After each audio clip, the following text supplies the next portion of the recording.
cidade de Bolonha, na Itália, em 30 de outubro de 1713, que Antônio José Landi nasceu.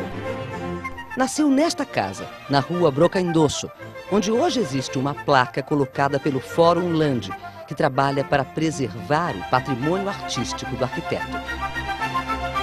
Landi foi estudante premiado e o mais jovem professor da Academia Clementina, um centro de estudo das artes.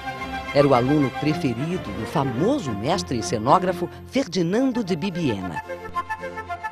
Em Bolonha, Landi registrou arcos triunfais, janelas, portas e fachadas de grandes palácios. Hoje, alguns desses desenhos fazem parte dos mais importantes acervos do mundo. Apenas 2 de seus projetos foram construídos na Itália: as igrejas dos agostinianos e dos franciscanos, em Cesena. Assim que as obras iniciam em Cesena, Landi viaja para Lisboa, contratado pelo governo português. Era o ano de 1750. Landi integra a Comissão Demarcadora de Fronteiras entre Portugal e Espanha na América do Sul. A Amazônia era fundamental para a expansão do Império Português, comandada pelo Marquês de Pombal, ministro do reino. Enquanto espera a viagem para o Brasil, Landi produz uma coleção extraordinária de desenhos dedicados aos reis de Portugal, hoje na British Library, em Londres. O italiano chega a Belém somente em 1753. Vem como simples desenhista de mapas, plantas e animais, mas logo começa a atuar como arquiteto.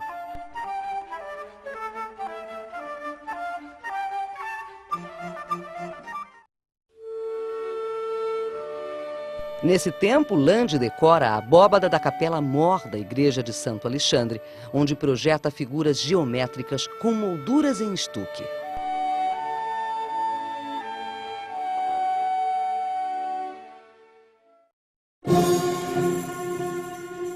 Depois de 15 meses, finalmente a expedição viaja para o Rio Negro. Em Barcelos, Landi ornamenta a Igreja Matriz e a Capela de Santana, sua santa de devoção. Para Santana, Landi organiza uma grande festa com procissão fluvial no Rio Negro. Uma jangada alegórica com centenas de luzes, puxada por uma grande canoa, ilumina a floresta. Muitos desses elementos são hoje comuns nas manifestações da cultura amazônica. Landi volta a Belém. A pequena Belém, que tinha apenas os bairros da cidade e da Campina, vai ganhar ares de cidade monumental, com uma arquitetura que expressa o poder do Estado e anuncia a chegada do neoclássico.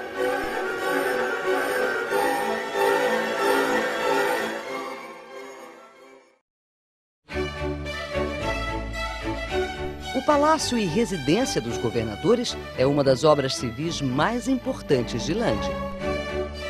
A concepção espacial da escadaria ainda é original. Ela tem lances divergentes e convergentes e é iluminada pelas janelas que se abrem para a varanda do pátio central.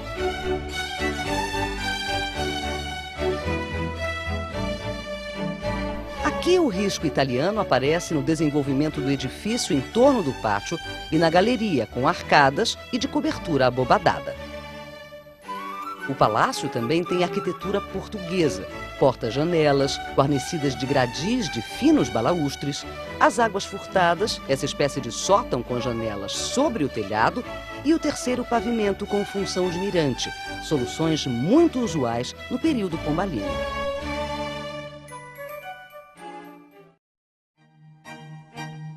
Ao longo dos anos, houve várias intervenções no prédio. Em 1904, a reforma do governador Augusto Montenegro imprimiu o requinte da Belle Époque.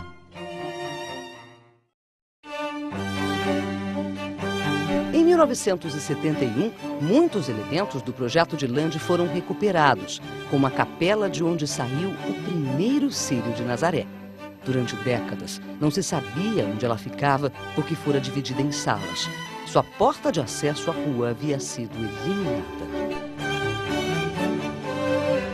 A varanda palladiana da fachada posterior dava acesso a um amplo jardim onde hoje existe o Fórum. Junto ao jardim, Landi construiu a Casa da Ópera, um teatro que também desapareceu. O desenho da fachada e o jardim formavam uma composição que seria, segundo os estudiosos, a assinatura italiana de Landi. Próximo ao palácio, Landi constrói a Capela de São João, sua obra-prima. A fachada da capela tem frontão triangular, com 2 pares de colunas na parte de baixo e 2 pilastras em cima, prolongando-se no frontão. A nave é coberta por uma cúpula rasgada por lunetas e dividida em 8 lados. Esses desenhos em perspectiva, que ornamentam os retábulos da Capela Mor e dos altares laterais, são os únicos exemplos de pintura de quadratura italiana do Brasil. Essa técnica, desenvolvida sob a influência de Bibbiena, era comum em Bolonha e dá o tom cenográfico ao trabalho de Landi.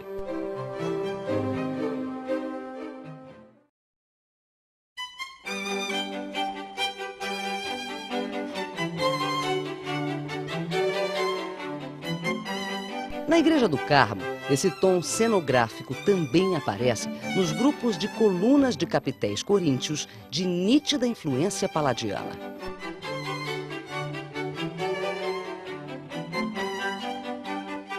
Landi reconstruiu a nave da igreja, abalada pelo peso da fachada de Lioz, que veio pronta de Lisboa.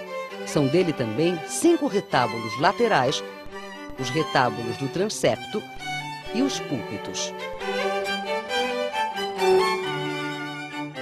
O altar-mor, que já existia antes de Landi, é um dos trabalhos mais importantes do barroco joanino no Pará.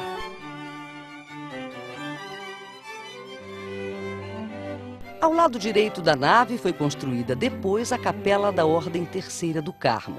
Sua autoria é atribuída a Landi por vários indícios, como a semelhança entre o retábulo do altar-mor com o retábulo da Igreja de Santana.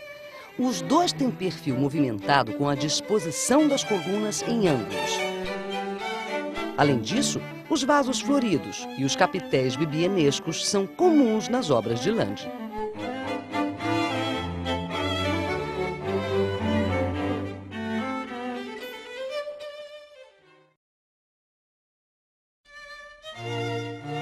A Igreja de Santana é especial. Aqui Landi teria sido enterrado. O arquiteto doou o projeto e até recursos para a obra, que levou 20 anos para ser concluída. No período imperial, a igreja sofreu uma brusca intervenção. Foram construídas 2 torres não projetadas por Landi.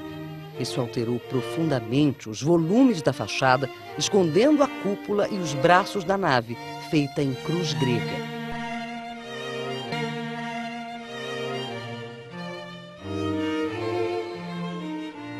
As colunas laterais foram completamente absorvidas pelas torres.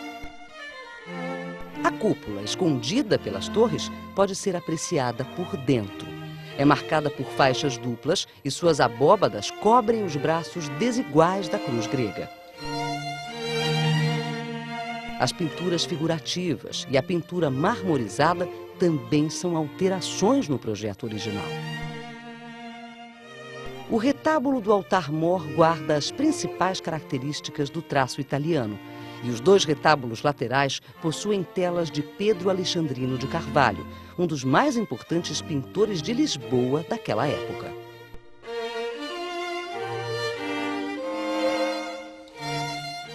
Os retábulos com telas são comuns nas igrejas italianas e também são encontrados na Capela de São João e na Sé.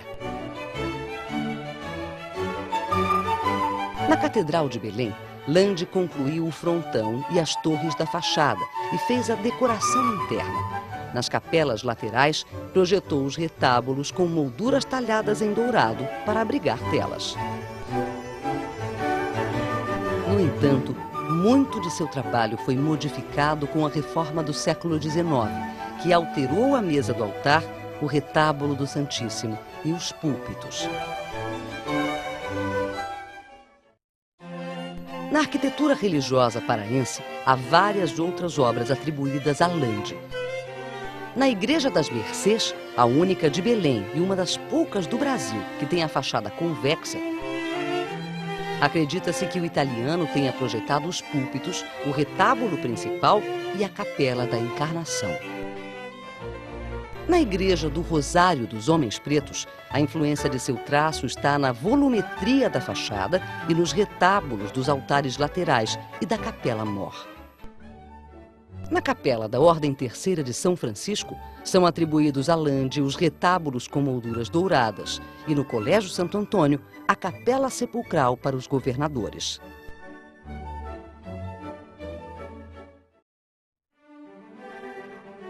Na Capela Pombo, a semelhança com o traço de Lande encontra-se na ornamentação interna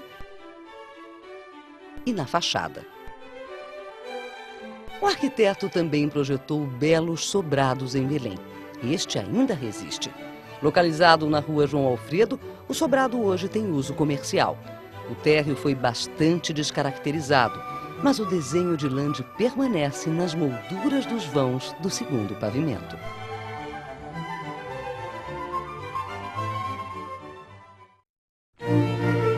Junto à foz do rio Guamá, Lande construiu o Hospital Real, hoje Casa das 11 Janelas.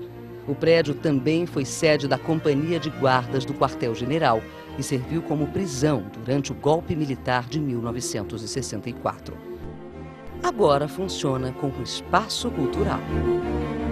A fachada frontal é de inspiração portuguesa, destacando-se o guarda-corpo de gradis em ferro simplificado, típico da arquitetura pombalina. Na fachada posterior, voltada para o rio, o traço é italiano e está nas varandas com arcadas.